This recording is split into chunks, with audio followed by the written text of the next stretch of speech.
The name Aesop means the upper throne, the higher throne.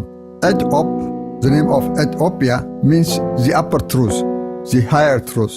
ከናቴ ማህፀን አልፌ በኢትዮጵያ ማህፀን አርፌ ካፈሯ አጥንቴን ቀፍፌ ደሜን ከደሟ አጠንፍፌ በሕፃን እግሬ ድኬባት በሕልም አቅናፌ ከንፌ እረኝነቴን በሰብሏ በምድሯ ላባ አሳልፌ በገጠር የደመና ዳስ በገደል ሸለቆ አዳራሽ ከቆቅና ከሚዳቋ ከጅግራ ጠረን ስተሻሽ ከፍልፈል ጋር ሩጫ ስገጥም ከቀበሮ ድብብቆሽ በወንዝ አፋፍ ሐረግ ዝላይ መወርወር መንጠልጠል ጢሎሽ ተተ ተተ ተተ ተተ ተተ Come to Aesop, for whom Ethiopia stretched her hands in supplication to the first God.